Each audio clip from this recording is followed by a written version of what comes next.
नमस्कार मु आशिमा तुलसी क्षेत्र न्यूज सर्विस को आपण मानक स्वागत करुछि।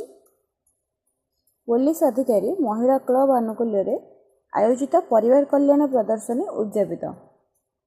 कटक बालजात्रा पड़िया रे गत 17 तारिख ठारू वरिष्ठ पुलिस अधिकारी महिला क्लब आनुकूल्य रे आयोजित होइतिबा पुलिस परिवार कल्याण प्रदर्शनी 19 तारिख अपराह्न रे उद्यापित हो जाइछि।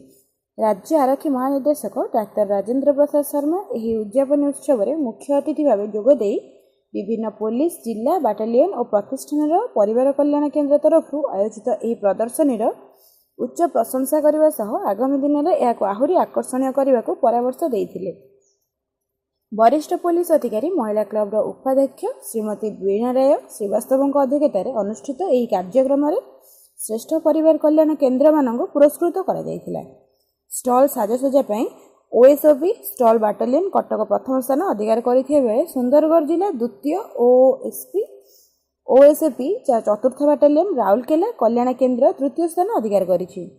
सेहीपरि खाद्य प्रस्तुतिकरण और संरक्षण पर ब्रह्मपुर पुलिस जिला प्रथम ओएसएपी तृतीय बाटालियन कोरापुट द्वितीय और गंजाम जिला तृतीय स्थान अधिकार करछन्ति। हस्तकला और सूची कार्य ओएसएपी सप्तम बाटालियन भुवनेश्वर प्रथम राउरकेला पुलिस जिला द्वितीय एवं सुंदरगढ़ जिला तृतीय स्थान अधिकार करथिले। समस्त विजेता को अर्थ पुरस्कार और प्रमाणपत्र प्रदान करा जायतिला। एही अवसर में ओडिशा पुलिस महान क्रीड़ाविद डीएसआई कुमारी सरस्वती चंद को मानपत्र प्रदान करा जाय संबंधित करा जायतिला।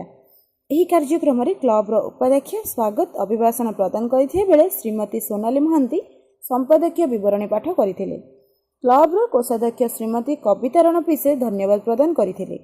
शेष में आकर्षणीय सांस्कृतिक कार्यक्रम अनुष्ठित होइथिला। तुलसीपुर परिवार कल्याण केन्द्र संपादिक श्रीमती सविता परिड़ा कार्यक्रम परिचालन करथिले। कटकरू लिंगराज पृष्टि एवं आशिमा दास का रिपोर्ट टीएनएस न्यूज। धन्यवाद।